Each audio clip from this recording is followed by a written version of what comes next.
Good evening. And tonight, the dark side of the World Cup begins in the gilded conference rooms of FIFA's Zurich headquarters, set against the half-built stadiums of Doha, Rio, and Johannesburg, with the irresistible fact that the archive cabinet with 4 padlocks keeps its only key taped neatly to the inside. Welcome back to Imogen in Brisbane and Daniel in Manchester, who both commented on the last video and stayed until the end, and I am very glad you are here again. Tell me where you are and what time it is for you, just like Imogen and Daniel did. And if these quiet journeys help, please like and subscribe so you can fall asleep easily every episode. Have you ever noticed how the cleanest public story often sits on top of the messiest stack of paperwork? So the marble hallway gives way to paper, dust, and a history that was polished long after it happened. The air smells faintly of expensive cologne and printer toner, while red dust from distant stadium sites seems to cling even to the Zurich files. You are already crouched by the cabinet with the laminated official observer lanyard against your sleeve, working the second padlock while the corridor lights flicker with soft determination. The room is colder than it needs to be. That feels like a choice. The shelves are metal and dull. The folders are thick in the lazy old way. They bow in the middle, as if the papers inside have grown tired together. A glass wall looks over Zurich at night. It reflects your shape better than the city. The reflection makes the archive seem twice as full. It also makes one person look like 2 researchers, which is useful in spirit, if not in staffing. The first folder is labeled in careful block letters. The label says Founding Principles. That is always a promising start. It is the sort of phrase that wears a blazer. It usually means a speech happened before the receipts arrived. Gerald from governance appears exactly then. He has a plate of biscuits. He also has tea. His suit is slightly too short in the wrist, which gives him the air of a man forever outgrowing mild concern. He asks if you are settling in comfortably. He has never in 30 years seen anything irregular. He says this with soft pride. He says it while glancing at a folder that seems to contain 3 crossed-out votes. Then he offers a bourbon biscuit and asks whether you have visited the lake. When Gerald leaves, the room relaxes again. The folder opens with a dry little sigh. On top sits a glossy brochure. It says the World Cup was born from a dream of unity. The brochure will say many things tonight, and almost all of them will be cheerful. It calls the tournament a transformative force from its earliest days. That word appears so often, it begins to sound like a chair scraping on marble. 11 uses by one quick count. A determined little word. Very moisturized. Under the brochure lie the older papers. Their tone is less glowing. They speak of attendance, shipping costs, delayed replies, and committees with uncertain hats. This is often how grand ideas first enter the world. They arrive dressed as invoices. The public story begins with Jules Rimet. He is usually shown as patient and noble. He wears the look of a schoolmaster who hopes everyone has done the reading. In the official telling, he dreamed of football bringing nations together in friendly contest. That dream was real enough. He did believe in the sport. He believed games could travel where speeches became tired. He imagined flags standing near one another without too much fuss. He thought a shared tournament might make the world feel smaller and kinder. It is also an idea that needed trains, ships, votes, meal budgets, and men willing to answer letters on time. History likes to present the dream first. The dream photographs well. The timetables usually remain in a box. Rimet did not found a smooth machine. He worked inside a small and rather homemade organization. Early FIFA was a gentleman's committee with stationery. It had ambition, but not much grip. It had rules, but they often behaved like suggestions after lunch. Meetings were tidy on paper and foggy in practice. Minutes were short when they should have been long. Decisions were sometimes made by whoever had stayed in the room. Enforcement was mostly hope wearing cufflinks. Everyone knew everyone, which helped until it did not. A national association could promise much and deliver very little. FIFA had few tools beyond persuasion. There were letters, there were appeals to honor, there were reminders written in careful French. None of these could pull a reluctant federation onto a ship. That gap matters. The World Cup was sold as a universal gathering almost before it truly became one. The first compromise was built into the frame. The dream said everyone would come. The paperwork quietly replied that some would need persuading, paying, flattering, or excusing. There is comfort in discovering this early. It makes the later decades feel less like a sudden fall. The machine was never fully separate from the dream. They grew together, somewhat awkwardly, like ivy and drainpipe. One was beautiful, one actually carrying the weight. A yellowed note clipped to the back of the founding file summarizes the problem in neat language. Participation uncertain, travel prohibitive, governance delicate. Delicate is a very useful old word. It often means everyone is smiling while nothing is settled. By the late 1920s, FIFA wanted its own global tournament. The Olympic football event had given a taste of what was possible. Crowds came, newspapers noticed, administrators felt the pleasant tingling that comes when ideals meet revenue. The brochures later remembered mostly the ideals. Uruguay offered itself as host for the first tournament in 1930. On paper, it looked sensible and generous. The country was celebrating a centenary. Its team had prestige after Olympic success. It promised a new stadium. Most importantly, it offered to help pay travel costs. That last detail did a great deal of lifting. Ocean travel was slow and expensive. A trip from Europe to Montevideo was not like hopping on a budget airline with neck pillows and mild regret. It meant steamship cabins, packed trunks, pressed suits, and a very long horizon. The distance alone scared off many associations. Summer schedules clashed. Domestic leagues complained. Some officials simply did not wish to travel that far for an untested tournament. Others disliked the idea for reasons dressed up as logistics. A boycott can wear a practical hat when needed. The official mythology later softened this. It preferred noble first steps and a warm gathering of continents. The archive is less lyrical. It shows hesitation in plain ink. It shows reply letters not sent. It shows delegates asking who exactly would cover laundry, meals, rail transfers, and lost time. European support for the first World Cup was weak enough to make the whole project wobble. That is not how the familiar story usually sounds. The familiar story likes destiny. It likes a smooth sunrise over football history. In truth, the sunrise spent quite a while looking doubtful. Several European nations declined. Some did so promptly. Some did so after prolonged humming. Some left their answers hanging so long that silence became a diplomatic style. For months, the competition risked looking less like a world championship and more like a well-meaning regional gathering with boats. Reshaped pushed with stubborn politeness. He wrote letters. He called in favors. He appealed to friendship and sporting duty. He did not have much else. A modern executive might have reached for legal clauses thicker than a winter duvet. Reshaped mostly had paper, patience, and a mustache. In the end, only 4 European teams made the trip. France came, Belgium came, Yugoslavia came, Romania came. Considering the reluctance, this was almost a small miracle, though one assembled from pleading, pride, and whatever could pass for flexible planning in 1930. There is a lovely practical detail buried among the correspondence. Reshaped traveled on the ship with the trophy itself.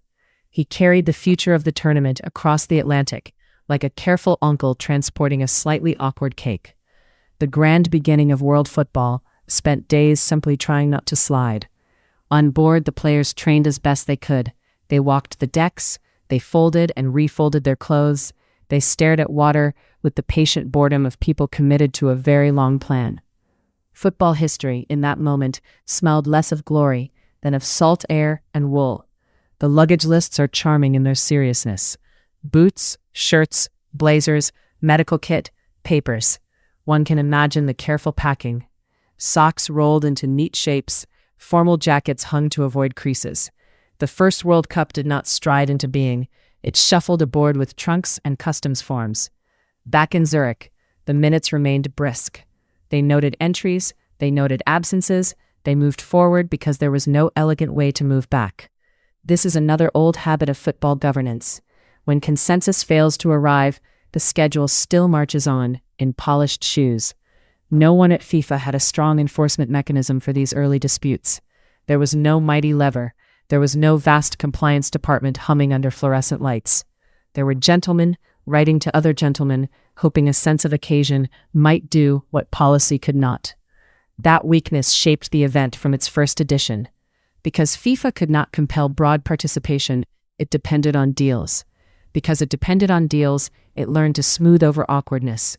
Because it learned to smooth over awkwardness, the founding narrative became beautifully tidy later on. Practice makes polished memory. You can almost watch the polishing happen. Draft language becomes warmer in later brochures. Hesitation becomes enthusiasm. Limited attendance becomes global embrace. A tournament that nearly looked thin on paper is later described as the obvious and joyful birth of a new world tradition. Memory, like marble, responds well to buffing. The marketing brochure says, from the very beginning, the FIFA World Cup united nations in a shared and transformative celebration. The ledger beneath it notes subsidy discussions, uncertain entries, and concerns over travel. The brochure is not exactly lying. It is simply doing excellent posture. This habit of standing very straight before the camera will become familiar. In later decades, it will stand beside stadiums in Doha, Rio, and Johannesburg. It will smile beside arenas that cost more than a hospital and somehow still need another round of consultants. The posture arrives early. Even here, in 1930, the gap is visible. The stated ideal was universal sporting friendship. The structure depended on selective help, private persuasion, and a host willing to underwrite prestige. That is not quite the same thing. It is not evil either. It is simply how institutions begin to reveal themselves. A second folder contains handwritten notes from delegates discussing attendance and optics. Optics is not the word they used then, but it is the flavor. The concern was not only who would come, the concern was how the event would look if too many did not. Presentation was already a committee member. There is Sepp's shadow in that, long before Sepp himself belongs to another age. It lingers in every tidy phrase and every useful omission. It rests in the instinct to make the minute book neater than the meeting. Institutional habits have long half-lives. They drift forward wearing new ties. The unnamed whistleblower naturally has been here before you. A plain envelope waits behind the third shelf. Inside are photocopies of later anniversary drafts comparing 1930 to a sacred founding moment. One margin note asks whether references to European reluctance should be removed for tone. Tone, once again, is doing overtime. The drafts become smoother each year. Trouble is edited into texture. Delay becomes anticipation. Compromise becomes wisdom. The first tournament is made to feel inevitable, as if history had been patiently queuing for kickoff. The papers say otherwise. They say men worried about ships and numbers and embarrassment. This matters because the World Cup's darker side was never only about money, though there would be plenty of that. It was also about story control. From the start, FIFA learned that a shaky beginning could be retold as a glorious origin. Once that trick works, it tends to stay on the menu. And yet the dream itself should not be laughed out of the room. Remé meant it. Many players meant it too. The crowd in Uruguay meant it in their own warm way. People can sincerely believe in a noble thing while building it through very ordinary compromise. That is one of history's quieter habits. So the first World Cup was both touching and improvised. It was idealistic and selective. It was international, though not as international as the later posters implied. The machine and the dream arrived together, each leaning on the other, each pretending not to notice the wobble. That wobble would become a style. Future hosts would promise renewal, jobs, dignity, legacy, and transformative outcomes with brochure-level confidence. Future committees would smile over clauses that read like software terms and conditions for entire cities. The scale would grow absurdly large. The underlying habit would remain comfortably recognizable. In the archive, the first Origins file ends with a commemorative note written decades later. It praises vision, unity, and destiny. It doesn't mention how close the project came to looking provincial. It doesn't mention the pleading letters. It certainly does not mention the laundry concerns. A small pencil mark beside that note adds a single dry sentence. Myth requires housekeeping. No name follows it. Perhaps it was written by a bored archivist. Perhaps it was written by someone who had sat through too many anniversary meetings. Either way, it is difficult not to admire the honesty. Gerald returns with more tea just as you smile at that line. He sees the anniversary file. He sees the penciled note. He says there was a very nice reception here once for former delegates. Then he offers another biscuit and gently suggests the governance binders are much less dusty. When he leaves, the silence settles again. The marble hall outside gives a faint echo. Somewhere far away, in memory or imagination, red dust moves around unfinished concrete. The contrast is the whole story in miniature. Glass here, scaffolding there. Promise in both places. Wait, mostly elsewhere. You turn back to the first years and find no pure golden age waiting there. That is strangely comforting. The cracks were present at the birth. They were papered over with charm, ceremony, and later retelling. The World Cup did not drift from innocence into compromise. It began with both in the room. And now, with the third padlock open and the corridor lights still performing their tired little flicker, you slide the next folder free while the tea cools beside your elbow. The key is still taped to the inside of the cabinet. It is a very FIFA sort of secret. 4 padlocks sit on the drawer anyway, as if ceremony mattered more than function. The office air smells of polish, printer heat, and expensive cologne that has settled into the curtains for decades. Your laminated official observer lanyard taps softly against the metal handle. Outside the plate glass, Zurich is neat and dark. Inside the first folder, 1974 waits in cream paper and blue carbon copies. The corners are soft from handling. Someone once pressed a coffee cup onto the cover and left a pale brown ring. Before that year, FIFA looked almost small enough to misplace under a stack of meeting notes. It had committees, stamps, typed minutes, and not much shine. It was a Swiss desk job with a football problem. Then João Havelange appears in the file like a man bringing brighter lamps into a dim room. He was polished, patient, and very clear about scale. He wanted more teams, more tournaments, and much more money. You can almost hear the Congress Hall through the papers. There are translation headsets, hotel water glasses, and ashtrays with thin smoke lifting upward. Delegates smooth their ties and unfold voting slips like church leaflets. Havelange did not sell nostalgia. He sold expansion. He promised Africa and Asia more World Cup places, more youth events, and a larger seat at the table. For many members, that sounded less like a speech and more like a train timetable finally arriving.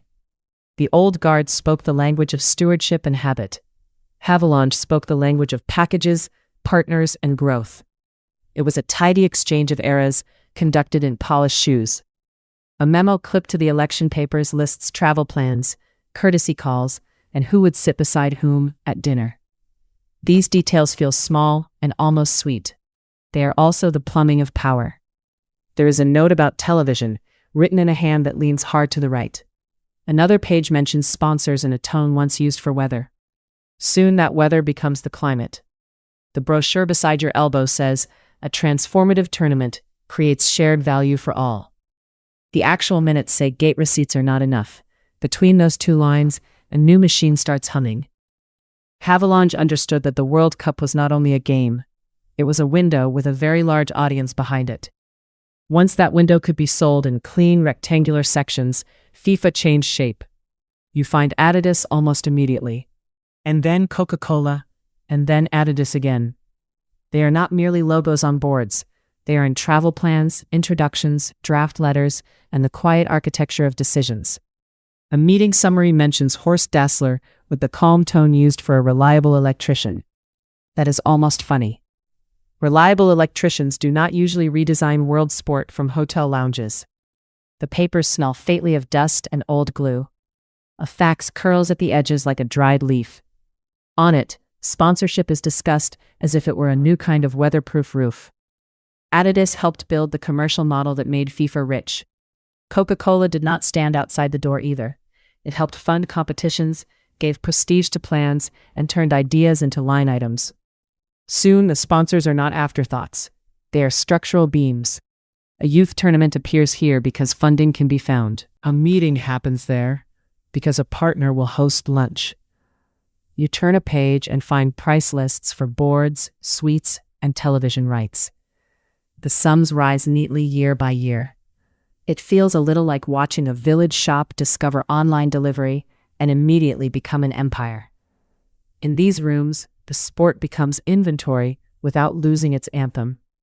That is the trick. The ball still rolls on grass. Around it, however, everything learns to wear a blazer. The shift is not loud in the documents. It is done in contract language, hospitality schedules, and careful seating plans. Whole futures arrive disguised as stationery. Through the glass, you picture other places that will carry these decisions on their backs. A half-built stadium in Johannesburg sits in red dust. Another in Rio stands under scaffolding, waiting for one loud month and many quiet years. The stadium that cost more than a hospital appears early, though it does not keep one name. In one folder it lives in South Africa. In another it is Brazilian concrete under a hot white sky. The brochure says, "Transformative infrastructure leaves a legacy for generations." A budget note nearby wonders who will cover maintenance after the final whistle. The silence after that sentence is very spacious. By the time Sepp Blatter enters the papers, the machine already knows how to feed itself. He did not invent the kitchen. He learned where the spoons were kept and who liked extra sugar. You find him first in the practical things. There are schedules, briefing notes, and lists of member associations in careful columns. Besides several names, someone has added arrows, stars, and small private reminders. Blatter understood the one country, one vote system with a clerk's affection for structure. Big football nations got one vote. Tiny island associations got one vote too. It was democracy by head count, with room service. In that system, attention could be spent like money, and money could be dressed up as development. A training pitch here, a travel grant there, a few computers, some balls, and a visit with handshakes.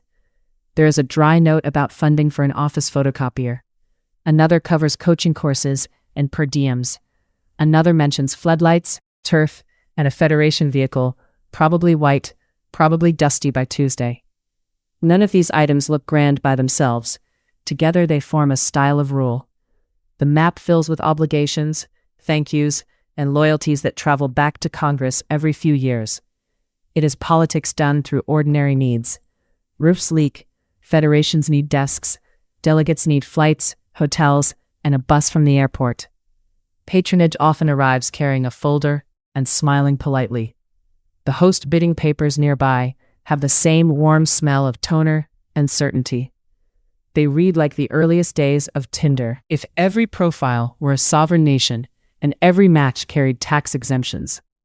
Everyone presents well in a brochure. Gerald from governance appears exactly then, with tea and a plate of biscuits. His suit is still slightly too short. He says he has never in 30 years seen anything irregular. He sets down 2 digestives and gently suggests a break from election records. Perhaps, he says, the youth outreach materials are inspiring. Then he vanishes with the soft speed of a man trained by hazard. The next folder returns to Blatter, now as master of the member list. Africa, Asia, the Caribbean, Oceania, and parts of Latin America matter immensely here. Not because they are small, but because they are many. A Congress floor under this system must have felt almost domestic. Nameplates, translation channels, paper cups, and the rustle of alliances.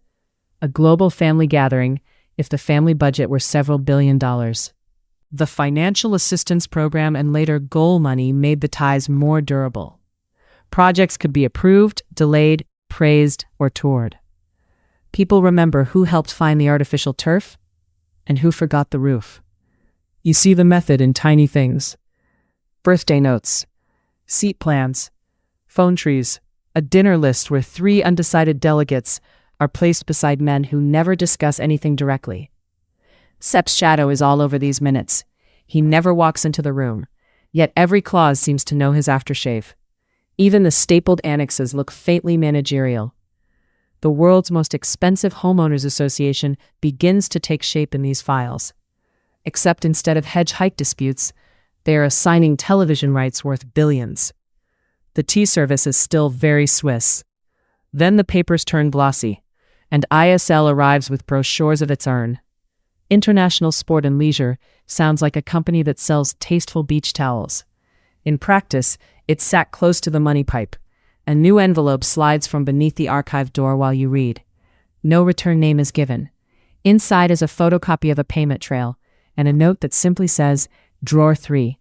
Drawer 3 holds contracts, rights schedules, and coded references to commissions. The paper is heavier here.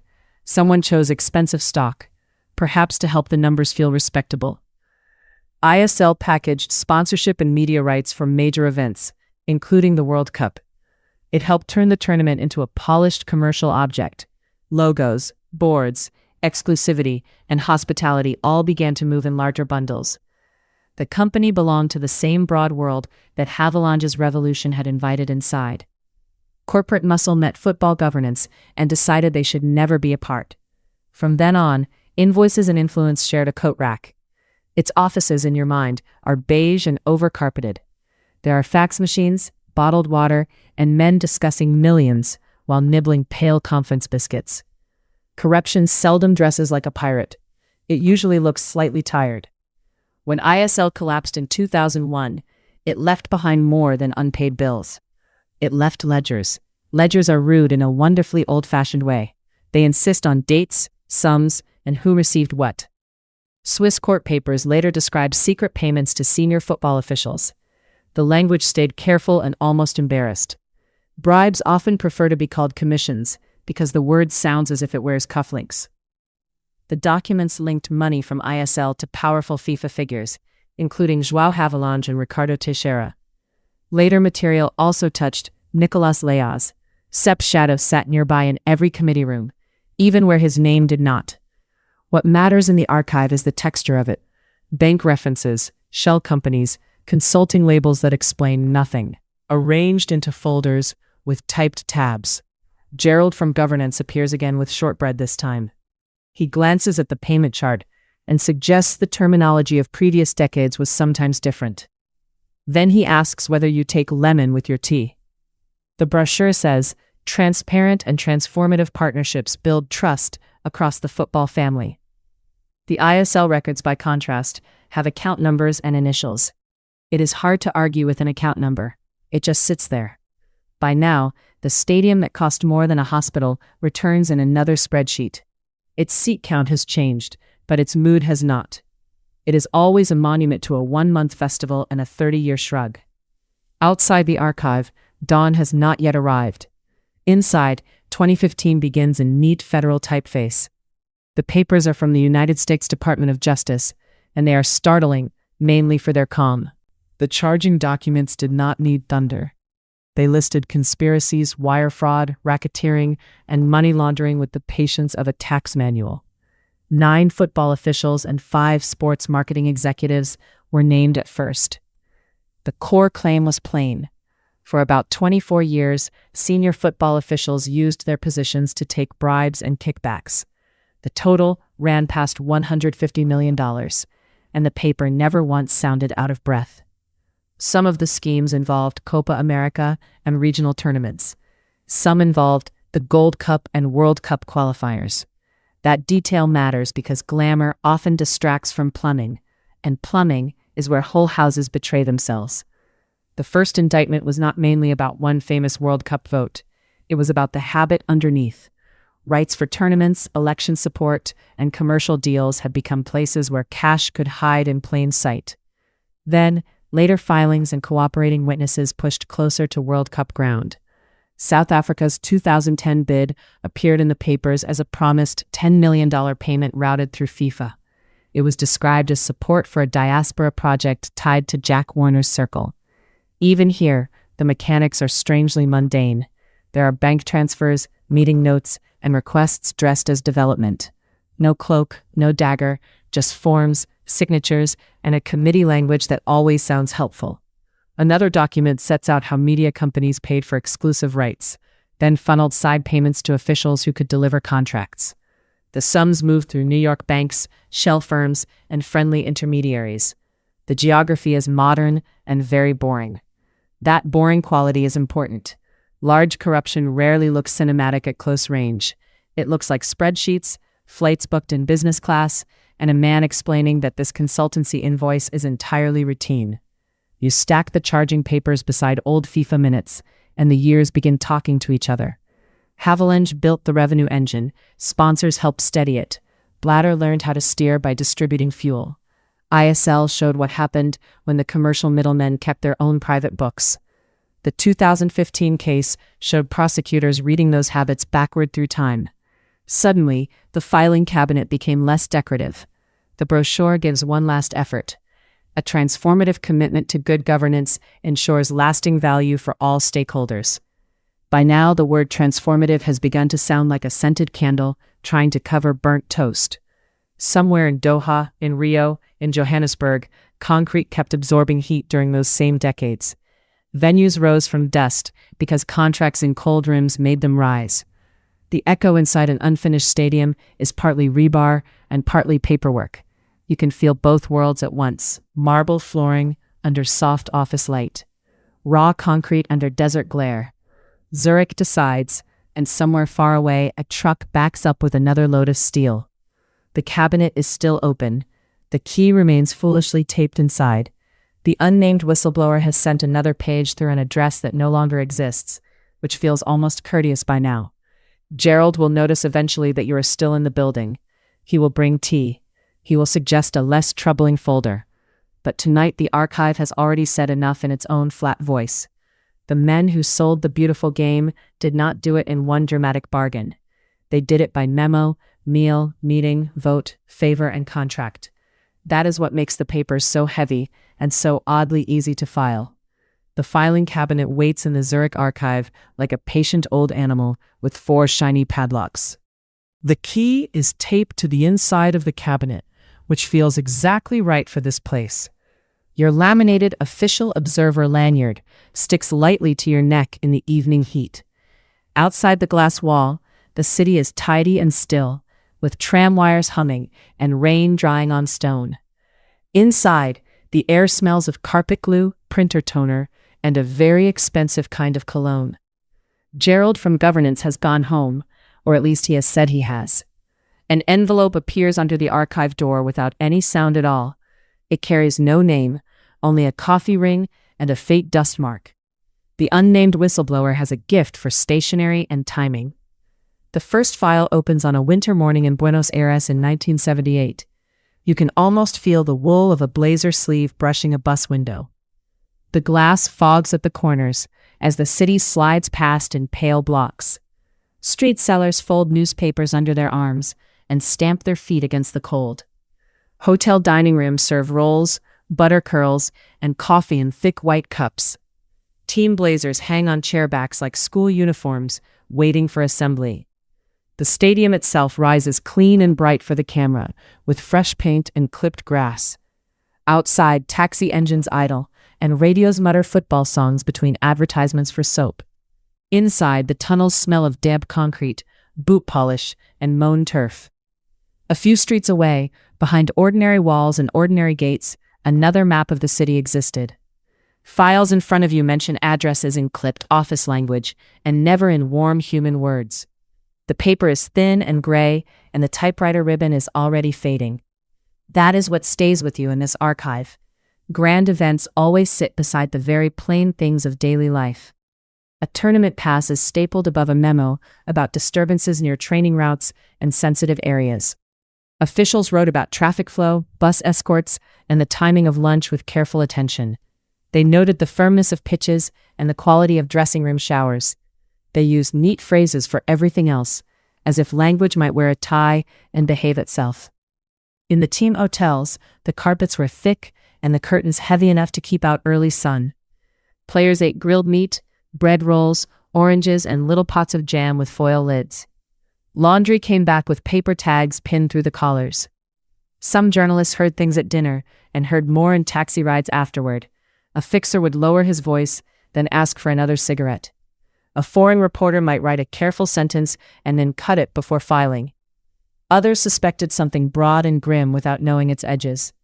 They notice the watchful faces near the entrances and the odd silences after simple questions.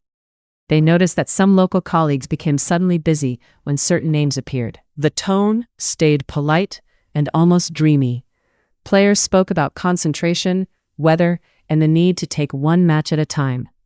Coaches praised the hospitality and then asked where the tea had gone. That is one small comfort in history. Even under heavy skies, someone is still looking for tea. FIFA has always had a genius for appearing above events, like a waiter who claims not to notice the argument. The official statements from 1978 are smooth as hotel soap. Football, they say, brings people together and stands apart from political matters. The sentence returns again and again, polished until it shines. Then the internal notes begin to rust at the edges. There are references to criticism abroad and to concerns raised by several associations. One memo suggests a visiting delegation limit unscheduled movement around the city. Another memo worries about optics, which is a modern word wearing a fake mustache. In 1978, they preferred phrases like international perception and unnecessary discussion. Sepp's shadow is already there, though only as a habit of mind. One letter asks whether senior FIFA men should answer press questions or decline with dignity. Another notes that some reports about detention sites are attracting attention in Europe. The final line requests discretion and improved talking points. The archive paper crackles as you turn it, like pastry cooling on a tray. A nearby vent clicks on and pushes cold air over the folders. The building feels like the world's most expensive homeowners association, only with television rights instead of hedge complaints. Gerald from governance appears exactly then with a plate of biscuits and a careful smile. He offers tea and asks whether you have found the facilities adequate. He has never in 30 years seen anything irregular. You thank him and take the driest biscuit, which seems in the spirit of compliance. Gerald glances at a memo, nods at nothing, and gently asks whether you follow tennis. Then he vanishes with the soft speed of a man paid to change subjects. The marketing brochure sits on top of the file, like a cheerful hat on a rainy day. A transformative festival of unity and shared human aspiration, it says in bright round sentences. It uses the word transformative as if trying to butter toast with it.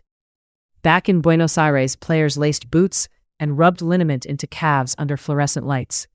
They checked studs, traded tape, and listened for their names over a stadium speaker. A goalkeeper might hear a rumor at breakfast and still worry more about crosses. That is not cowardice in these pages. It is the smallness of a person inside a giant event. When the bus leaves at 6:10, someone still has to remember the spare socks. Some journalists tried to say more, and some could only hint. They wrote about unease and whispers, and a feeling that celebration had a second face.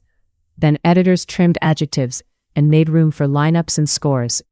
Public silence was not always wholehearted belief. Sometimes it was confusion wrapped in professional habit. Sometimes it was fear of being expelled before the quarterfinals and missing the copy deadline. FIFA's public posture stayed spotless. Internal correspondence, though, shows awareness broad enough to be uncomfortable and narrow enough to avoid action. The institution understood just enough to keep the curtains drawn. A note from one official praises the efficiency of local arrangements while mentioning criticism from rights groups abroad. Another thanks organizers for excellent hospitality and excellent security in the same breath. The pairing lands on the page with a dull little thud. Then the file shifts, and the temperature in your mind changes from winter to a sticky summer in Germany. In 1974, two German teams walked onto the same field, carrying very different maps. The grass looked ordinary, which is football's most reliable disguise. You can hear studs clicking down the tunnel, and a brass band flattening itself into the afternoon air. Tracksuit tops shine a little under the lights. Officials smooth ties and check seat cards, as if the seating plan might solve Europe. The East and West Germany match is often described through the scoreline, which is tidy and convenient. The atmosphere in the papers feels less tidy and less convenient. Every pass seems to arrive with two anthems folded inside it. At breakfast that morning, there would have been hard rolls, sliced cheese, and coffee poured from metal pots. Laundry would have come back warm from the hotel service room. Someone would still have misplaced a sock, because history never cures that problem. For spectators, the game carried a strange extra weight that a football could never quite hold. Televisions glowed in living rooms with crocheted covers and bowls of wrapped sweets nearby. The players looked like sportsmen, and everyone watched like diplomats. FIFA preferred its favorite line even then. Sport builds bridges and remains separate from politics. The statements hum softly. Yet a bridge is still part of the land around it, however much the brochure pouts. Internal notes from that period are less dramatic than people expect. They discuss protocol, flags, delegation comfort, and media handling with almost comic care. It reads like a software terms screen that no one can decline. One page worries about anthem order and camera angles. Another lists who may enter which lounge and when the buffet opens. Cold War nerves arrive disguised as sandwiches and laminated access cards. No one in the archive needs to write proxy event in bold letters. The file does that by sheer accumulation of little practical choices. When politics enters the field, it often does so wearing a blazer and carrying seating instructions. The next folder smells faintly of dust and old glue. Chile in 1973 enters not with a roar, but with a sketch map of a stadium. There are arrows for players, press, and dignitaries drawn in blue pencil. The national stadium appears in these papers as a venue problem before it appears as anything else. A deadline has slipped. A match must be staged. Visiting objections are treated like weather reports with inconvenient timing. You see forms, telegrams, and a clipped note about conditions under which a qualifier might proceed. There is also a meal list for officials with soup, meat, potatoes, and fruit. History is forever setting the table while pretending not to hear the room. The famous image of an empty goal sits behind these documents like a quiet echo. FIFA's instinct, once again, was to keep the match inside the lines and the world outside them. The paperwork does not shout, which somehow makes it stranger. A later envelope from the whistleblower contains a photocopy with 3 words circled in green pen. Operational neutrality is the phrase. The circle looks hand-drawn during a train ride, perhaps between 2 ordinary errands. By now you begin to notice a method. Institutions rarely say nothing at all. They say practical things in a tone so flat that the larger question slips off the page. Another folder opens onto France in 1998 with white roses and careful handshakes. The Iran and United States match arrives wrapped in ceremony and camera attention. Even the warm-up jackets seem aware that they are being watched. You can almost smell fresh-cut grass and television cable warming under lights. Officials check accreditation badges and straighten lanyards that look suspiciously like yours. Photographers crouch, rise, crouch again, and pretend not to bump each other. The pre-match gestures were gentle, deliberate, and full of meaning without saying much aloud. A bouquet can do diplomatic work that a press conference would only fumble. FIFA loved this sort of moment because it photographed beautifully and ended on time. The public line praised football's power to unite, which was not entirely false. It simply preferred the tidy part of the truth. Internal chatter focused on image management, security choreography, and whether symbolic exchanges should be encouraged. No one writes that politics has vanished. They write that tensions have been well managed and the event has proceeded smoothly. It is the language of a person admiring wallpaper while the house discusses itself behind the door. The archive then jumps to Russia in 2018, and suddenly everything smells of new plastic and coffee pods. Accreditation centers hum like airports built by people who adore clipboards. Outside, fan zones glow in the evening with sponsor colors and fried dough. Inside the VIP lounges, the carpets are soft enough to swallow footsteps. Glass bowls hold wrapped chocolates that no one quite finishes. A host city volunteer smiles with the brave, fixed cheer of someone in their 9th consecutive shift. Publicly, FIFA again insisted on football first and football only.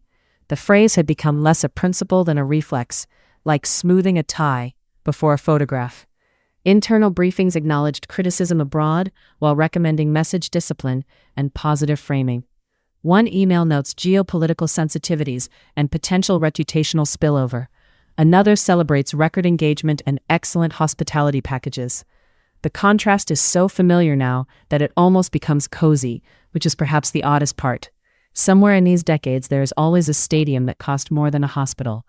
Its name changes by host year, but its job stays the same. It stands in red dust or wet heat, gleaming bravely for 1 month, and then waiting. You saw it in Johannesburg files and in Rio papers and again in Doha plans. Raw concrete, scaffolding, and heat haze all make the same tired promise. The brochure calls this legacy, which is a very flexible little word. Here, the marketing booklet returns with another smile. A transformative catalyst for community, prosperity, and lasting social value, it chirps. On the next page, an internal memo asks who will cover maintenance costs after tournament operations cease. That small rhythm repeats across the archive like a lullaby with poor ethics.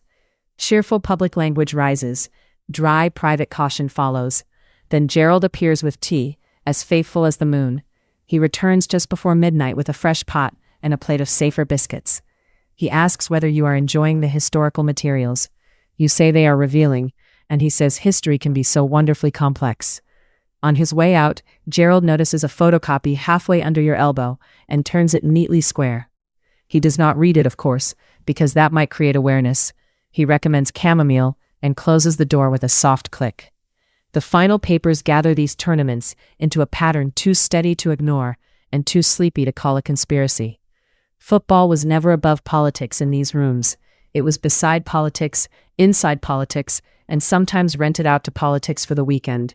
Yet the institution's real talent was not belief. Its talent was arrangement. It could seat everyone, print the lanyards, polish the statement, and keep the buffet warm while history loitered outside the glass. You sit back in the Zurich hush and rub the edge of the laminated pass with your thumb. The marble floors beyond the archive reflect the ceiling lights in long, pale bars. Somewhere a cleaning trolley rolls past with the lonely squeak of one bad wheel. Another envelope slides under the door, because of course it does. Inside is a host city agreement thick enough to stun a medium-sized melon. It reads like terms and conditions written by a state visit. At the bottom of one annex, somebody has penciled a note beside a familiar clause.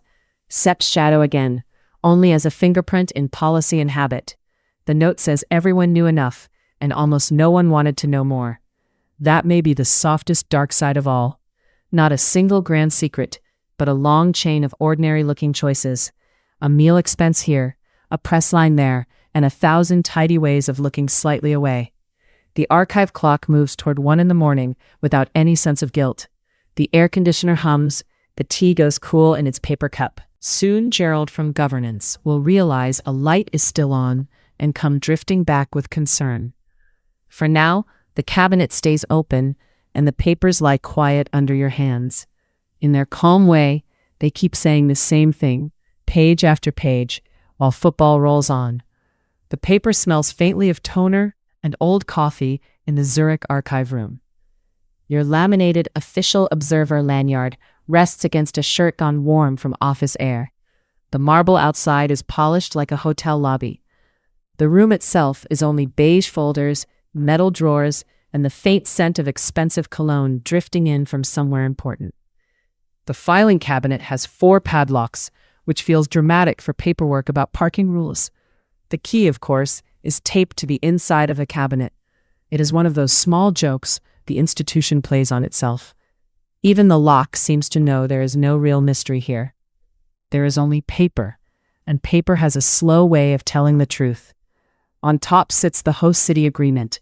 It is 237 pages thick in one version. It has tabs in blue plastic, it has initials in the corners, and polite stamps in 3 languages. It reads like a software term screen you cannot decline, except the update costs several $billion. The first pages are soft with broad promises, then the clauses begin to tighten. The host government pays for roads, security, telecom work, training grounds, fan zones, and extra transport. The host city provides sites and services on time. FIFA keeps its rights, its marks, its tickets, and a very careful distance from liability. One paragraph is almost tender in its calm. The host agrees to indemnify FIFA against this, against that, against nearly everything a lawyer can name before lunch. Another clause clears tax paths as neatly as a waiter folds a napkin. There are rules for clean commercial zones, rules for sponsors, and rules for things the city must remove. The pages make local life sound like clutter on a desk. Street markets become obstacles. Bus routes become operational matters. Public squares become branded spaces for 1 month. The whole thing resembles the world's most costly homeowners association, except the argument is not over hedges, but television rights worth a small ocean of money. A yellow sticky note marks one page with 3 circles and a sigh in pencil. Swiss law governs certain disputes. The host carries the burden of performance. FIFA reserves broad rights to change schedules, venues, and requirements. Sepp's shadow is nowhere in the room, naturally, yet his fingerprints appear on every sensible sentence and every curious line item. Gerald from governance arrives exactly then, with tea and 2 dry biscuits. His suit is slightly too short at the ankle. His smile is mild and practiced. He says he has never, in 30 years, seen anything irregular in a host agreement. Then he asks whether you have considered the impressive sustainability annex. After he glides away, a brochure falls from the folder. It says, "A transformative platform for lasting urban renewal." It says transformative so often that the word begins to lose structure, like a biscuit left too long in tea. Beneath the brochure lies a map of Rio, with whole blocks shaded for acquisition, clearance, or redevelopment. The red pencil lines on that map are very neat. They cross over a hill where laundry once moved in the sea breeze. They pass a little church with blue tiles and a snack bar that sold cold guava juice. They touch streets where plastic chairs sat outside front doors at dusk. In the file, the neighborhood becomes an alignment issue. On the ground, it smelled of dust, frying oil, damp cement, and soap from wash water poured into the gutter. You can almost feel the rough stucco under your fingers. A dog sleeps under a motorbike. A radio plays from an upstairs window with no glass. Before 2014, Rio kept clearing land in the language of progress. Some removals were tied to transport corridors. Some were tied to work around stadium zones. Some wore the plain label of risk area, which sounds almost gentle until one sees the moving trucks. The city's own records for those years counted more than 20,000 households removed across Rio. The numbers sit in a spreadsheet with soothing fonts. The life inside them is less tidy. A wall has chalk marks from a child's height. A kitchen shelf holds beans, rice, and a jar of instant coffee. The little front room has 1 fan, 1 calendar, and 1 sofa with a blanket over the worn arm. Officials often called the new flats an upgrade. Sometimes they were newer, brighter, and farther away.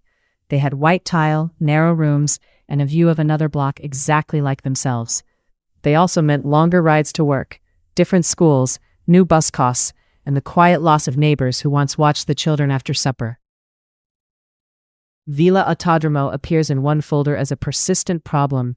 In photographs, you see potted plants lined up outside homes with stubborn care. You see painted walls and iron gates that were not temporary in spirit, whatever the paperwork said. Over time, most families left under pressure, payment, or simple exhaustion, and the map became easier for planners to love. The brochure returns with a bright sentence about social inclusion. Another page notes compensation disputes, demolition schedules, and media lines. The contrast is so steady that it becomes almost cozy in its own absurd way. This is the early days of Tinder. If every profile were a sovereign nation, and every match arrived with a briefcase and a bulldozer map. By the time the Rio folders close, red dust is already on the next set of papers. Johannesburg comes up in broad avenues, security plans, shuttle diagrams, and a very cheerful logo. The stadium bowls are bright and clean in the photos. The grass looks clipped with tiny scissors. Outside, the roads shine with fresh paint and temporary signs in firm fonts. You can hear the vuvuzelas before you reach the gate. They are less a note than a weather system made of plastic. There is grilled meat in the air and sweet soda on ice. There are volunteers in matching jackets, buses running on special lanes, and stewards checking badges with the tired focus of airport staff. South Africa was promised a legacy with very polished shoes. The papers speak of jobs, regeneration, tourism, and long afterglow. Billions of rand flowed into stadium work, airports, roads, rail links, and broadcast demands.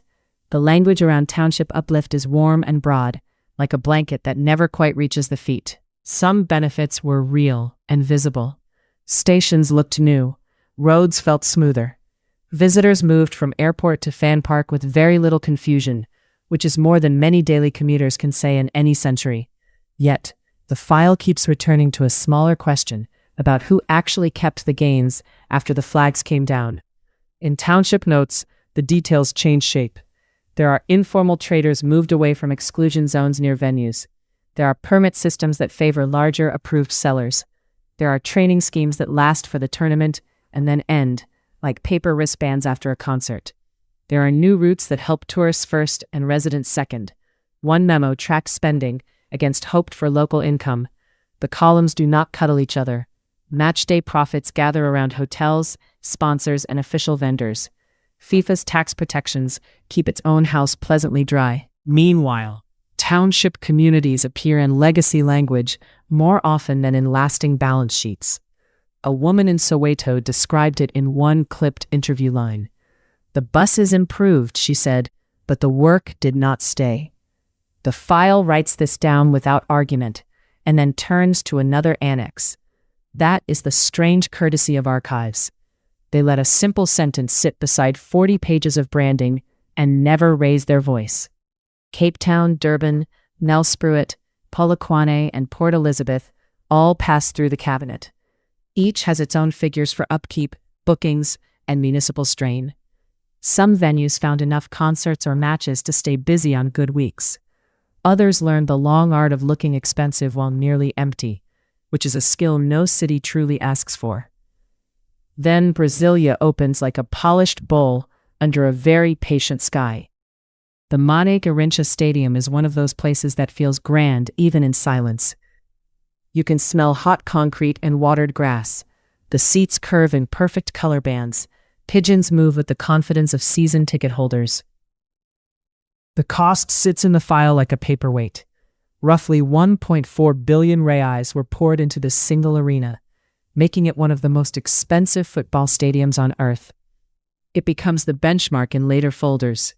Whenever another project grows absurd, someone notes that it is approaching the one that cost more than a hospital.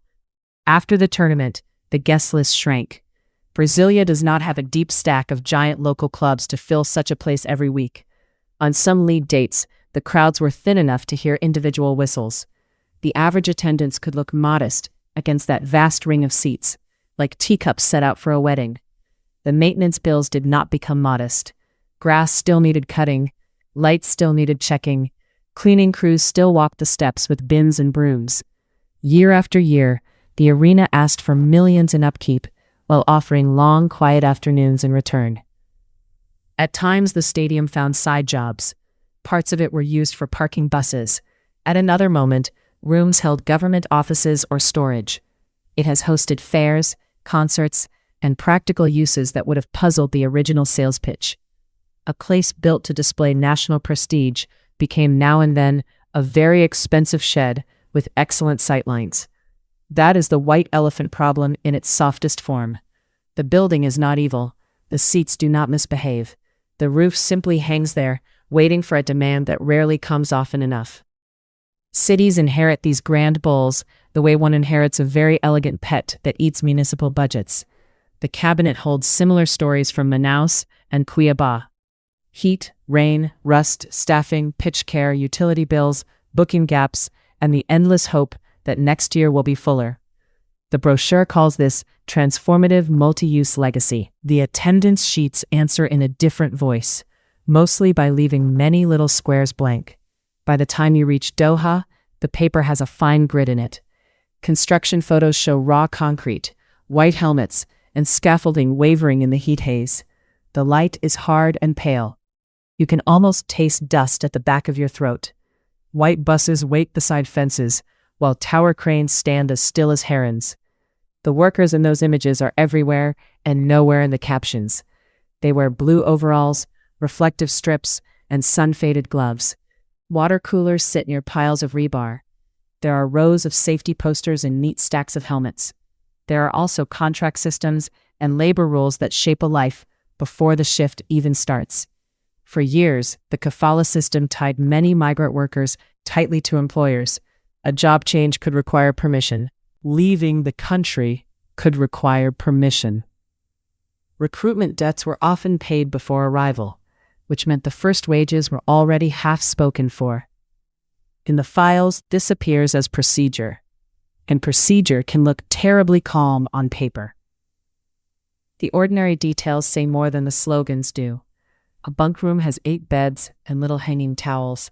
A locker holds tea bags, phone cards, and a tiny jar of hair cream. A payslip arrives late. A passport sits with the employer instead of the worker. Home is reached through short calls and longer silences. When people tried to count the cost, the numbers split into rival shapes.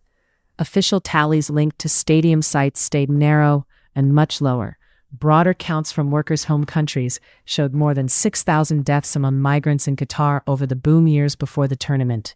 Not all were World Cup jobs, and that is exactly where the argument likes to hide. Many death records used broad labels like natural causes or heart failure. In a hot place after long work, those phrases can explain very little. Families still had bills, children still had school fees, and the forms still closed with a stamp. The archive is full of completed forms, which is one of paperwork's less charming habits.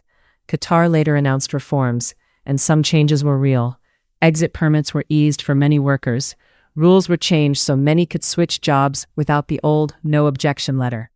A minimum wage was introduced. New committees and complaint paths were described in clean diagrams with arrows and helpful colors. But the papers beside those announcements remained stubborn. Enforcement stayed uneven. Recruitment fees already paid did not float back through the air. Some workers still feared retaliation for complaints. Domestic workers had a different and often weaker practical position. An independent worker voice remained sharply limited by the system around it. Heat rules improved in parts, then met the weather. Midday restrictions mattered. Cooling stations mattered. Wage protection systems mattered. Yet a reform on a poster is not the same thing as a reform in the hand that signs the pay sheet. That old gap between announcement and daily life shows up again, as faithful as a committee minute. At this point, the host city agreement begins to echo through everything. It never orders a demolition crew to a doorway. It never swings a hammer in Brasilia or pours concrete in Doha. It simply places costs, duties, timelines, commercial protections, and legal shields in a pattern that host governments agree to carry. That pattern is the clever part. The city must deliver the road. The ministry must fund the rail link. The public body must police the zone, clear the land, protect the sponsors, and absorb the overrun. FIFA arrives with the tournament and the rights package, rather like a guest who brings flowers and leaves you the catering bill. Another brochure line promises transformative outcomes for all stakeholders. It is a brave sentence. In the margin, someone has written, "Define all." The handwriting is neat and tired. You can almost see the person pressing the pen a little harder on the last word, then going to find more coffee under the same bright office lights. Gerald from Governance appears again with fresh tea. He wonders whether you have seen the excellent community engagement case studies. He places the cup beside a folder on dispute resolution and smiles with a saintly blandness. If a meteor landed in the boardroom, Gerald would probably note that no irregularity had yet been confirmed. When he leaves, the building hums with late ventilation. The plate glass reflects strips of office light and your little lanyard in the dark window. Outside, Zurich is quiet and tidy. Inside, half-built stadiums in Doha, Rio, and Johannesburg continue rising from paper in raw concrete, red dust, and very expensive confidence. The bids themselves read now like old romance messages. Each host promises passion, readiness, sunshine, transport, national unity, and a legacy that will keep glowing long after the final whistle. It is the old swipe-right dream of the 1990s and 2000s. Every nation is certain it will be different. Every file slowly learns the house rules. The highest price is often paid in ordinary units. A longer bus ride to work, a rent bill that no longer fits, a market stall moved beyond the crowd, a neighborhood map with one street missing, a city budget carrying a stadium roof through another rainy season because the brochure once said destiny. You turn back to Rio and see the laundry lines again. They are gone from the cleared lots, but they remain in the photographs, moving above the alley in sea air. A child's bike leans against a wall marked for removal. The file notes compensation stages and community relations. The image itself says enough without trying. You turn back to South Africa and hear the vuvuzela fade. The roads are still there. Some stations still serve well. Yet the promised tide of lasting local gain never reached every doorstep that stood waiting for it. In township accounts, the tournament often feels like a bright parade that passed by and kept moving. You turn back to Brasilia, and the seats sit patient as ever. The grass will still be cut next week. The lights will still be tested. Someone will still unlock a gate for a crowd far smaller than the architecture expected. The stadium that cost more than a hospital remains useful mostly as a comparison, which is an expensive sort of usefulness. You turn back to Doha, and the white buses idle in the heat. The reforms sit in their folders. The wage slips sit in theirs. The larger question rests between them in the quiet gap that forms whenever an institution says it has learned. Paper can record improvement. It can also record how partial improvement tends to be. Near midnight, an envelope appears under the archive door. No one knocks. The unnamed whistleblower remains loyal to theater in the gentlest possible way. Inside is a photocopy of a government guarantee, a note about policing costs, and a printout of maintenance forecasts for a venue expected to host very little after glory moves on. There is naturally another small padlock in the envelope. This is becoming less a security system than a hobby. The key will probably be taped somewhere obvious again, because the past enjoys repetition. So do institutions. They repeat a phrase, a clause, a promise, and a budget line until it all starts to sound normal. By the end of the night, the pattern is no longer hard to see. The World Cup arrives for a month. The costs arrive years earlier and stay years later. The stadium shines. The brochure beams. Then the dust settles into the seats. The bus routes change back or do not, and the host city keeps paying in the plain daylight of ordinary life. You place the last folder back in the cabinet and close the drawer softly. The marble hall outside still smells faintly of polish and cologne. Somewhere, Gerald is likely rinsing a teacup and preparing a new subject change. The archive goes dim behind you, patient and full, while the empty arenas wait in heat and silence for someone to call them transformative once more. The badge printer hums in a small room behind smoked glass. Your laminated official observer lanyard lies on the desk like a polite little blessing. The plastic is warm from the machine. It smells faintly of toner, coffee, and the expensive cologne that drifts through FIFA's Zurich halls. On the shelf beside you sit spare clips, wristbands, and envelopes marked with neat black codes. Each code decides who may stand near a tunnel, a mixed zone, or a camera platform. Accreditation always sounds dull at first. Then the observer reads the rules and finds a whole weather system inside them. A badge is not just a badge. It is a moving wall with a smiling photo attached. One folder lists color zones in careful columns. Blue gets training grounds, red gets media rooms, green gets almost nowhere interesting, which is a small art form in itself. There are maps with arrows for shuttle buses. There are meal vouchers for pasta trays going pleasantly dry under hot lamps. There are notes about lens sizes, tripod feet, and jacket colors for photographers. There are reminders that filming outside assigned areas may lead to review. Review is one of those lovely soft words. It arrives dressed as housekeeping and leaves like a locked door. In one memo, a broadcaster complains that a reporter lost access after speaking from the wrong patch of pavement. In another, a freelance crew is told their permits remain under consideration for the rest of the tournament. The rest of the tournament, rather inconveniently, is also the length of the tournament. Bureaucracy has always enjoyed that joke. The observer turns another page and finds a list of revoked or suspended passes. Some are restored after meetings. Some simply stop existing, as if they had wandered off. The reasons are mild on paper. Unauthorized background images, non-rights holding footage, failure to follow venue direction, conduct under review, which can mean almost anything in a corridor with marble floors. At 3 a.m, Gerald from governance appears exactly as expected. He offers tea, digestive biscuits, and the calm view that he has never seen anything irregular. His suit is slightly too short at the ankle. His subject changes are perfectly pressed. He points out that accreditation protects order. Without order, he says, People would stand in the wrong places and ask the wrong questions at the wrong times. This is true in the narrow way many things are true. A camera position is a very powerful piece of furniture. On match days, reporters learn the shape of invisible fences by feel. A steward scans the badge. A light turns green or red. A hand indicates the route, and another route quietly disappears. The smell near the mixed zone is always the same: cold air, damp grass, television makeup, and sports drink with a heroic blue tint. Some journalists describe access shrinking during a tournament, not vanishing all at once. A parking permit goes first, then an interview slot, then the pass begins to beep in a less friendly tone. Unofficially, the reasons gather around awkward coverage like pigeons around breadcrumbs. One reporter in the files had filmed outside a stadium where ticket holders argued over long delays.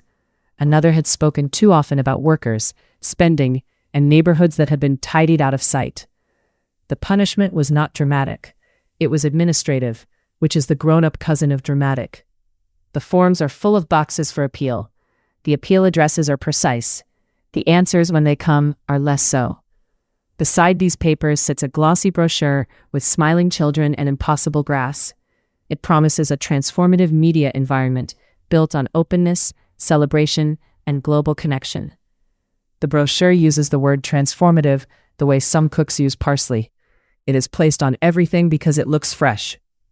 From Zurich, the observer moves by paper trail to Rio. The archive smell changes in the mind before the room does. Now, there is damp heat in the memory. There are cables under rubber mats, sunscreen on necks, and the sweet sting of overripe fruit from a vendor cart. Brazil in 2014 had 2 broadcasts at once. One played on the official world feed. The other moved through streets, local stations, and phones held chest high. Inside the International Broadcast Center, the air was cold enough for light jackets. Outside, shirts clung to backs, drums rolled in the distance, and buses moved slowly through thick afternoon traffic. Rights holders worked from detailed run sheets. Opening shots wanted beaches, fans in paint, children in yellow shirts, and the city shining with warm evening light. The city could do that very well. It could also do several other things at the same time. In local coverage, there were marches against spending, transport costs, and promises that had grown thin at the edges. There were signs lifted over heads and chants drifting past apartment blocks. On the host feed, the camera found drummers, flags, and aerial views that made every roof look settled. Even clouds seemed to understand their marks. This was not always a sinister act. Often it was simply the logic of sports television, which is a machine built to prefer the stadium to the street. Still, the observer notices how often the street is treated like a stain on the lens. The global pictures tilt away just before it comes fully into frame. A rights agreement can do this without ever sounding rude. It just defines the event very carefully, then ignores whatever falls outside the definition. One internal note worries about non-tournament disturbances visible on approach roads. Another recommends tighter camera crops during team bus arrivals. Tighter crops are such tidy little things. They can remove a whole argument with a gentle zoom. Brazilian journalists, especially in local papers and smaller stations, carried a wider map in their heads. They moved between fan parks and demonstrations, between ticket queues and neighborhoods changed by the event. Their reports mentioned fairs, policing, building delays, and the odd quiet of venues that had cost a fortune. The stadium that cost more than a hospital returned again in the paperwork, wearing a new name and the same old expression. It appeared in budget lines, city debates, and morning radio call-ins. It sat there like a very expensive decorative bowl that nobody needed, but everybody had to dust. The official international feed kept to its lane. It showed mascots, tactical boards, and close-ups of anxious coaches chewing gum with great concentration. Meanwhile, local viewers could flip channels and see another country entirely. On one screen, painted faces and sponsor boards. On the next, teachers speaking, residents complaining, and helicopters circling above traffic. The gap was not hidden exactly. It was more like a split-level house where guests were gently kept downstairs. A producer's memo in the archive says, "Broad audiences want atmosphere, not complexity." That sentence has a sad little ring to it, like a spoon in an empty cup. Gerald appears again near dawn with fresh tea and paper cups. He wonders whether the observer has considered the positive community outcomes, then nudges over the brochure. It opens to a line about transformative pride in every host neighborhood. The page beside it holds clippings about evictions, transit strain, and protests timed around kickoff. Then the paperwork moves on to Doha. The paper itself feels newer, smoother, and somehow more tightly supervised. The memory of Qatar begins indoors. You feel cold air on your wrists, bright carpet underfoot, and outside the door is a dry heat, waiting patiently. Media centers there had rows of identical desks and bottles of water lined with military neatness. The coffee was strong, the Wi-Fi excellent, and the list of things not to film unusually lively. Some crews learned quickly that certain subjects drew a visit from minders. A rainbow flag in the wrong place could start a conversation. A planned interview on LGBTQ life could end before it properly began. The language used was always measured. Respect local culture, coordinate with permissions, remain within approved editorial guidelines. Those phrases are soft slippers for very firm feet. They leave fewer marks on the carpet. There were documented moments when reporters filming public reactions were interrupted, told to stop, or moved along. Some lost access to areas they had used the day before. A few said the rules shifted by venue and by hour. What was allowed at noon became uncertain by sunset, which is an old trick in a new badge holder. Around the same time came the little drama of the One Love armband. It arrived not with thunder, but with the hushed speed of a late school memo. Teams had planned the armband as a small sign. Then officials warned captains they could face immediate sporting penalties if they wore it. The wording was dry enough to toast bread, yet everyone understood the message before the tea had cooled. It was a perfect FIFA moment. A strip of cloth the width of a hand somehow required several meetings, a legal note, and expressions of deep regret. In the archive, the observer finds press guidance and broadcaster scripts. They show careful phrasing, approved camera plans, and reminders to focus on football. Focus on football can mean many things. It can mean admire the passing move. It can also mean please do not look left. Broadcasters differed in how much they said. Some mentioned the armband dispute briefly, then returned to lineups and expected possession numbers. Local reporters and foreign correspondents working outside the main feed often told a fuller story. They wrote about confiscated items, interviews cut short, and fans checking whether a gesture would cause trouble. The official picture stayed polished. The side stories moved through articles, podcasts, and clips posted before they could be taken down or buried. A door in the archive sticks for a moment, then opens on legal files. Inside are documentary titles, cease and desist letters, and invoices for editing suites booked far past midnight.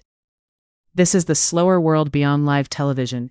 It smells of hard drives, stale sandwiches, and printer paper warmed by lamps. Documentary filmmakers often come looking for what the tournament brochure calls legacy. They find invoices, labor camps, neighborhood changes, and the strange afterlife of giant buildings. Some were denied filming permits near venues or worker housing. Some had interviews canceled the morning they were due, with apologies so polite they almost purred. One folder tracks a film delayed by injunction threats in more than one country. Another shows an investigative series cut down after legal warnings and quiet settlements. Quiet settlements are wonderfully literal. They make noise disappear on purpose. The observer reads release forms covered in signatures, then finds later notes advising editors to blur faces, trim sequences, and avoid claims that would invite unnecessary proceedings. Proceedings are expensive weather. Even strong reporters prefer not to be caught without a coat. A few journalists kept going through local partners, hidden cameras, patient shoe leather, and the old craft of asking the same simple question many times. Their work surfaced in newspapers, public broadcasters, and films released years after the final whistle. By then, official memory had already moved on to the next bid book. FIFA's headquarters can feel like the world's most expensive homeowners association, except the hedges are television rights worth billions. The archive also shows how stories were softened by time. A lawsuit is filed with a flourish, settled quietly, and remembered later as a misunderstanding over process. Process is another dear old friend. It can cover a multitude of awkward afternoons. Toward morning, the observer places two screens side by side in the mind. On one is the official feed, with perfect color balance and crowd noise mixed like warm honey. On the other is local coverage from host countries, sometimes shaky and sometimes brilliant. There are subtitles, talk shows, traffic reports, and callers who sound like they are speaking from kitchens.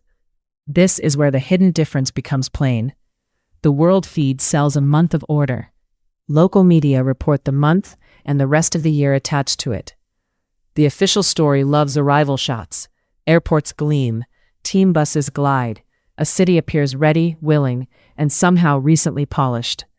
The local story notices what the bus passes. It mentions road closures, rent spikes, workers' buses at dawn, and market stalls moved for security routes. Neither picture is entirely false. They simply sit at different heights, like two shelves in the same cupboard. One broadcaster may spend 90 seconds on color in the fan zone. A neighborhood station spends 9 minutes on a delayed payment to displaced vendors near the old terminal. One newspaper leads with a star striker's ankle. Another leads with a court filing about land and permits. Both are technically covering the World Cup, which is a roomy enough tent. The host city agreement helps explain the split. All 237 pages of it read like software terms and conditions, except nobody gets to click decline and go back to bed. Buried in such papers are control over marks, zones, images, commerce, and access. Control over pictures often becomes control over what seems real. That does not erase local reporting. It simply means local reporting works from the side door, with fewer lights and more stairs. By the last pages, dawn has turned the Zurich glass pale blue. The marble floor reflects the archive light like a still pond. Your lanyard has left a faint line on the desk. The cabinet with 4 padlocks is open, and the key is still taped absurdly inside, as if secrecy had grown sleepy. There is one more envelope under the door. The unnamed sender has neat handwriting and a talent for timing that would suit a stage manager. Inside is another set of clippings from 3 tournaments. Each pairs the smiling world feed with local reports from the same hour. In one pair, fireworks bloom over a stadium roof. In the other, residents speak about lost homes and rising prices in a language most global viewers never heard. In another pair, a commentator praises unity in a voice smooth as hotel butter. A local site at the same minute reports arrests of rainbow items and crews told to stop filming. The pattern is less a secret than a habit. Cameras show what they are paid, placed, and permitted to show. Before Gerald returns, the observer closes the folders and stacks the brochure on top. It beams up from the desk with a final promise of transformative visibility for all. That word again. It has done a great deal of work for a word wearing loafers. Outside, half-built stadiums in Rio, Johannesburg, and Doha rise in the mind like huge teacups left after the guests have gone. For 1 month, they are the whole picture. For 30 years, they wait just beyond the frame. And that, perhaps, is what the cameras were never meant to linger on. Not scandal exactly, just the longer, quieter room beside the bright one, where the world feed ends and the local story keeps talking softly. The folder for player image rights is warm from the copier when you first lift it. It leaves a faint dust on your fingers. The dust smells of toner, cardstock, and the expensive cologne that seems built into Zurich marble. Your laminated official observer lanyard taps the cabinet as you kneel.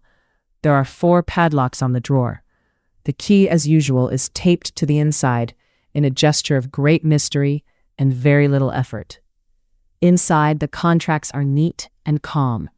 They have the calm of hotel pens and conference water bottles. Each page is crowded with boxes for initials. Each box is a little doorway through which a face becomes a product. A winger from a small federation signs beside a page about toothpaste, watches, soft drinks, and a bank he never used.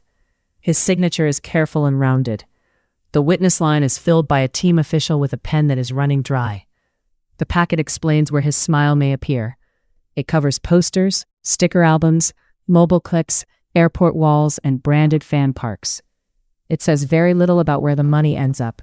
It says a great deal about global usage in all media now known or later developed.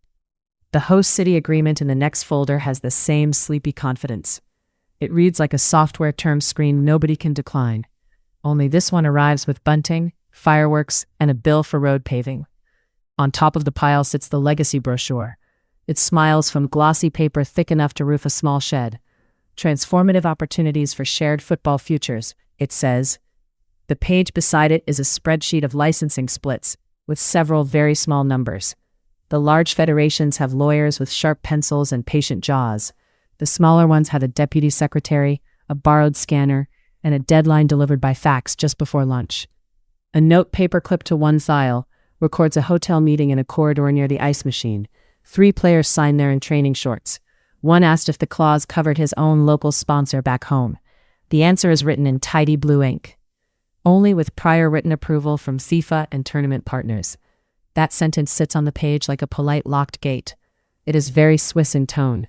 It could almost be about garden hedges if the garden made $4 billion from television rights. From the hall comes the soft squeak of rubber soles.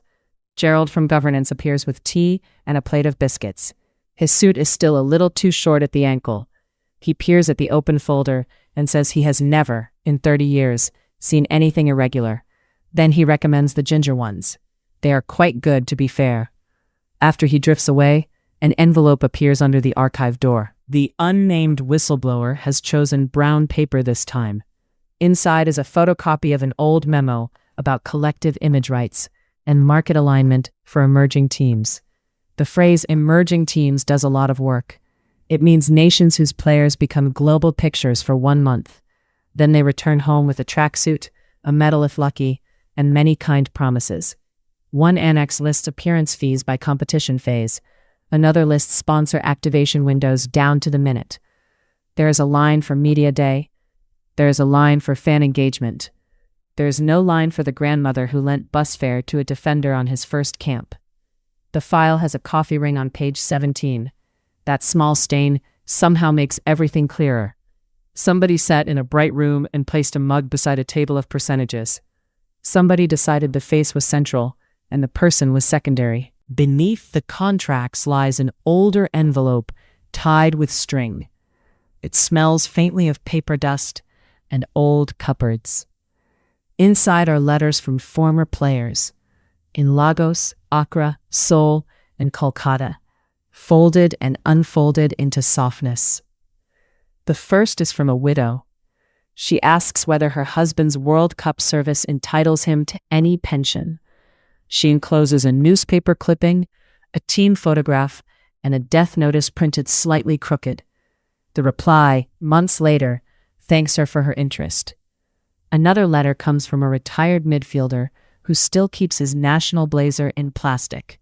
The lining has gone shiny at the elbows. He says children in his street know the tournament song, but nobody knows he played in the qualifiers. His request is modest. He asks for help with rent and medicine for his chest. A note in the margin from some office hand says there is no standing fund. The note is penciled lightly, as if hoping not to disturb the page. The early files are full of such little domestic proofs. There are ration cards used as identity records. There are receipts for train fares to training camps, and one claim for boot repair denied for lack of stamp. A fullback from an African side is remembered by a teammate for polishing his boots with candle wax. An Asian goalkeeper writes that he sold radio parts after retirement. He mentions his cap from the tournament, which his wife keeps in a biscuit tin. No official recognition follows. No pension letter arrives with a gold crest and warm thanks. There are kind invitations to anniversary dinners. There are commemorative pins. Pins are very loyal to institutions because they are much cheaper than care. The brochure interrupts again from its glossy perch. Transformative legacy through inclusion and dignity, it says. The old file below it contains a handwritten appeal from a brother asking for funeral help. Sepp's shadow floats through these papers without ever signing them. It is in every clause about central control. It is in every minute where somebody says the matter falls outside tournament obligations. One former official proposes a benevolent fund. The idea moves through 3 committees and then becomes subject to further review. Further review is one of those gentle phrases that means everybody has gone home. The half-built stadium in Johannesburg appears in a side folder of host city photographs. Raw concrete sits under white sun. Red dust covers cables, scaffolding, water bottles, and a lone hard hat beside a shuttered clinic. There it is again. The stadium that cost more than a hospital has changed its passport, but never its habit. In Rio, it wears sea air and fading paint. In Doha, it carries heat haze and silence after the final banner comes down. The players' medical files live in gray binders with plastic tabs. When you open them, a cool smell of adhesive, liniment, and printer ink rises out. There are fitness reports, travel plans, and enough boarding passes to tile a kitchen. A striker flies from Madrid to camp on a Monday. By Thursday, he is in a sponsor shoot under studio lamps. On Saturday, he plays 90 minutes with a taped ankle and an officially cheerful expression. The calendar pages are crowded like a family fridge. Club duties sit beside national camp dates. Recovery sessions are squeezed between commercial appearances and a media call timed at 7 in the morning. A club doctor asks for rest. A federation asks for availability. The player supplies both by becoming very good at limping discreetly. One memo discusses load management in excellent modern language. The next line confirms an appearance schedule that would tire a wedding singer. Football administration does love a wellness paragraph, followed by an exhausting spreadsheet. There are notes about ice baths and compression socks. There are meal plans with grilled chicken, plain rice, bananas, isotonic drinks, and one handwritten request for less hotel broccoli. A reserve player from a smaller nation reports chronic knee pain after the tournament. He is advised to consult his club. His club contract ends 6 weeks later, and the trail in the file goes cool. For stars under elite European deals, there are insurance riders and specialist referrals. For many others, there is tape, anti-inflammatory tablets, and a cheerful phrase about monitoring. Monitoring is pleasant to say and weak at carrying groceries. One retired defender writes 20 years later from a town with one crowded clinic. He says the stairs trouble him in wet weather. He encloses a photograph of himself at the World Cup, holding a pennant and smiling like noon. The association replies with sympathy and a request for more documentation. He sends a second letter with match programs, an old passport page, and a certificate browned at the edges.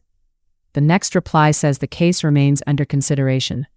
Gerald returns precisely then with fresh tea. He sets down the cup with the care of a nurse in a library. He wonders aloud whether you have seen the new sustainability brochure.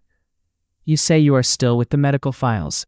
Gerald nods in the gentle way of a man changing the subject by standing near it.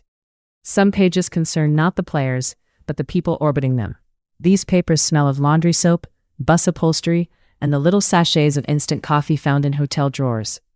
A kit man from 2 tournaments keeps lists on squared paper. He counts socks by hand.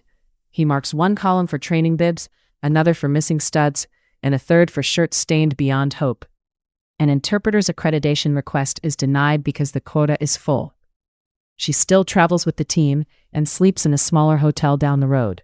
Her pass allows access to the parking gate and nowhere particularly useful. A driver in South Africa worked 14 days without an official badge. He waited by gate C with a paper sign and a thermos.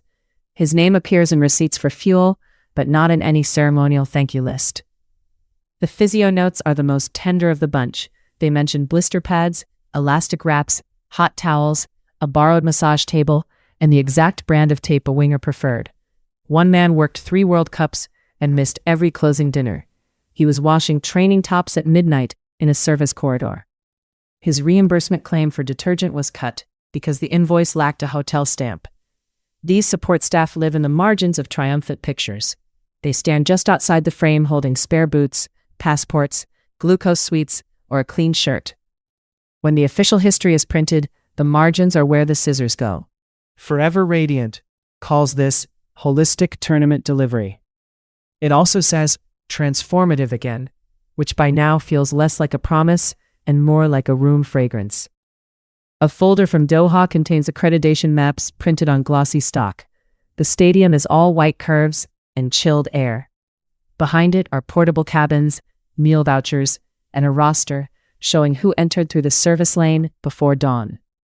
One line lists a laundry contractor who worked 26 straight days. Another lists a volunteer driver reassigned 3 times without per diem. The arena glows beautifully in the press pack and expensively in every direction. There is that hospital again, invisible but stubborn. The comparison follows the tournament from country to country like a stray cat. Nobody invited it, yet there it is beneath the floodlights. Closer to dawn, the archive becomes quieter and kinder. The marble hallway loses its echo.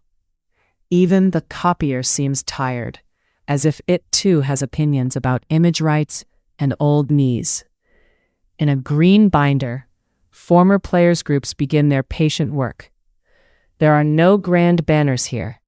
There are spreadsheets, charity dinners, WhatsApp screenshots printed by somebody's nephew, and careful lists of names. A small union in West Africa gathers records for forgotten internationals. They ask widows for certificates, cousins for photographs, and old teammates for sworn statements. A retired captain from Asia helps translate dates from 3 different calendars. Their progress is modest and oddly moving. One man secures a monthly stipend for 5 forward players. Another convinces a federation to fund cataract surgery for an ex-goalkeeper who once played before 80,000 people. A regional association starts a medical grant with strict limits. It covers scans, braces, and some dental work. It does not stretch to pride, memory, or years of being told to send one more document. Still, the file thickens in the right direction. There are meeting minutes where the answer is not no, but perhaps. In this archive, perhaps is practically a brass band. Some federations begin alumni registers. They issue old caps, invite veterans to youth camps, and place names on websites that once skipped whole decades. It is not much, but names do enjoy being written down. One memo proposes formal recognition for long-serving support staff. The wording is dry and lovely. It suggests certificates, pension review, travel reimbursement, and actual accreditation for team personnel beyond the television lens. The proposal is forwarded, discussed, and gently sat upon. Then it reappears a year later with different initials and less ambition. Bureaucracy is a kind of slow cooker for hope. The unnamed whistleblower contributes one last envelope before morning. Inside is a list of non-playing staff from multiple tournaments. Several are marked unofficial, though they washed kits, translated calls, or drove players through midnight traffic. A post-it note is stuck to the front. It says only, "They were there too." The handwriting leans slightly left, as if hurrying before the corridor camera blinks. You sit back and listen to the building breeze. Somewhere a vent hums over marble and glass. Somewhere below, a cleaner moves a cart of lemon polish through the world's most expensive homeowners association. The final papers are the most affecting because they are so plain. A widow asks for recognition. A reserve goalkeeper asks for help with his hip. A driver asks whether his years with the team count for anything official. None of them ask for statues. Most do not even ask for much money. They ask for names to be remembered correctly. They ask for a card, a letter, a pension, a badge, a simple yes. Outside the window, Zurich is turning pale. The city looks clean and reasonable in the first light. It gives no sign that inside this building, whole lives are resting in folders with bent staples. You slide the files back into the cabinet in their careful order. The key goes once more to its hiding place on the inside wall. The 4 padlocks click shut, with all the ceremony of a child pretending a pillow fort is a fortress. Gerald appears at last with a yawn and a fresh plate of biscuits. He asks whether you found everything you needed. You tell him the archive is very thorough, which is true in the way rain is wet.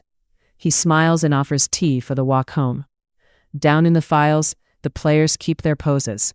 The support staff keeps standing just beyond the edge of the picture. And after the final whistle, when the lights go out and the cameras fold away, those are the pages that remain warm in the hand. It is pleasant now to look back at a few small pictures from the night. There was that first neat little miracle of the archive cabinet. 4 padlocks hung on it like a joke told by a worried clerk. Then the key sat taped inside, where any patient observer could have found it. That felt exactly right for this world of marble floors and expensive cologne. The room loved the sound of secrecy almost as much as secrecy itself. Gerald from governance drifted in with tea just as the useful files appeared. He set down the biscuits with solemn calm and changed the subject to weather. He had, as always, never seen anything irregular in 30 years. Then there was the brochure, cheerful as a holiday leaflet, calling everything transformative again and again. It said legacy with the bright confidence of a man describing a sofa as life-changing. Across from it lay the city papers and audit notes, gray and plain and less excitable. They spoke of sparse calendars, large bills, and stadiums waiting for tenants like giant rental flats. The old running benchmark returned too. Somewhere in every file sat the stadium that cost more than a hospital. Its country changed with the chapter. Its expression never did. Then the mind goes to Brasilia, where the national stadium kept its great red and white ring. It cost a sum so large that it almost floated free of normal numbers. After the tournament, it did host matches and events, though not in the steady way its size suggested. In some years, the calendar looked busy only from a respectful distance. The yearly upkeep still wandered into the many millions of reais. The seats stayed ready anyway, patient as an overstaffed theater on a damp Tuesday. Around it, buses grumbled, apartment windows glowed, and ordinary life kept a firmer schedule. People walked dogs under a stadium built for television helicopters. Children kicked balls on smaller courts without asking anyone in Zurich for permission. A few streets away, local football carried on with its old habits. It still needed a whistle, 2 goals, and someone willing to bring the extra ball. The machine had come and gone, the local game had stayed behind in its old shoes. Cape Town had a different sort of silence. Its bowl sat in handsome wind between mountain and sea, looking almost too pretty for weekday life. City accounts later showed annual running costs in the tens of millions of rand. Matches, tours, and concerts helped, though not enough to make the numbers stop sighing. So the building learned other habits. It hosted walks, cycle events, corporate dinners, and the sort of civic multitasking that feels very modern and very tired. Nearby neighborhoods carried on with school runs, laundry lines, corner shops, and weekend chatter. Football there had never needed a giant shining shell to prove it was alive. It already lived on rough grass, on dust, in schoolyards, and in the low, patient talk before kickoff. The wind still moved through the upper seats. Down below, a groundskeeper still checked locks, taps, and turf. Even an empty stadium stays busy in dull, expensive ways. Someone trims the grass. Someone tests the lights. Someone sweeps steps that only wind has used all week. A report may call that stewardship. A cleaner with a cart might call it Tuesday. And then there was Qatar, with that vast, cooled hush that felt almost padded. The air moved through the concourses like a hotel thinking hard about itself. Official reports were neat about future uses. Independent studies were less dreamy and much better at counting. Some stadiums were cut down in size. Some were given new names and new plans. Some simply waited for calendars generous enough to justify their appetite for power and care. A great many seats can be folded away on paper. A much smaller number of regular crowds appears on schedule in real life. Outside those walls, though, the familiar game kept finding its own scale. Evening players rented small pitches under white lights. Shop workers watched clips on their phones over late tea. Boys in training tops argued lovingly about fullbacks, as boys have done almost forever. The big show had come with chilled air, fireworks, and branding. The smaller game arrived with water bottles, a loose shin pad, and someone asking who brought the bibs. One of the gentlest surprises tonight was how often the smaller fields were busier than the monuments. City and club papers kept showing the same shy pattern. The giant venues might draw a few major dates each month, or sometimes fewer. The neighborhood cages were full most evenings after work. Floodlights buzzed. Plastic bibs were washed and hung to dry. Someone always forgot the pump. Someone else always brought too many oranges. Those were the figures that never made the brochure, though they explained more. In the shadows of these bowls lived the people who had not been asked for a glossy quote. There were street sellers, bus drivers, tower blocks, laundry balconies, school children, and the night shift at small shops. Some liked the new roads or the bright skyline. Some mostly noticed longer walks around fences and a giant neighbor that slipped through weekdays. Life arranged itself around the concrete anyway, because life is very good at that. That gap stayed with you more than any single invoice. The marketing brochure promised legacy in glossy daylight and used transformative so often it became almost sleepy. The independent reviews spoke in quieter tones about mixed outcomes and very durable bills. Host cities sometimes gained rail links, roads, parks, and a burst of visitors with good sunscreen. They also inherited maintenance sheets with the mood of a leaking roof. A host city agreement had always read like software terms and conditions with better tailoring. By the end of the night, its grand promises felt thinner than the paper clips. Yet the soft surprise was that something real remained. Not the corporate pageantry, not the VIP glass, not Sepp's shadow, which had somehow left fingerprints on even the staplers. What remained was smaller and much nicer to think about in bed. A youth team using a practice field at dusk, a grandmother selling snacks near a station on match day, local supporters keeping songs alive that were older than the tournament banners, a city learning, in its own stubborn way, how to live beside an oversized souvenir. That part felt almost tender. The stadiums fell silent, but football itself did not. It simply stepped away from the spotlight and went back to where it had always been comfortable. Now the papers can rest. The archive room has that late-night warmth made by bold lights and tired air. The laminated official observer lanyard lies against your chest like a small borrowed badge from a dream. Beyond the plate glass in Zurich, the city has gone soft and dark. Far away, one stadium light clicks off in Doha, another in Rio, another in Johannesburg. The empty bowls keep their own night watch for a little while. Concrete cools, dust settles. The last hum of air systems fades into something almost like distant rain. It is the sort of quiet that does not ask anything more from anyone. It simply lets the mind loosen its grip and drift with the night. And somewhere at last, Gerald from governance has taken home his biscuit plate and remains serenely unaware of anything at all. May your dreams be free of stadium naming rights disputes. May your dreams be free of FIFA voting envelopes slipped under doors at 3 a.m. May your dreams be free of 40-year stadium maintenance contracts denominated in a currency that no longer exists. Thank you for listening. Keep your thoughts light, and good night.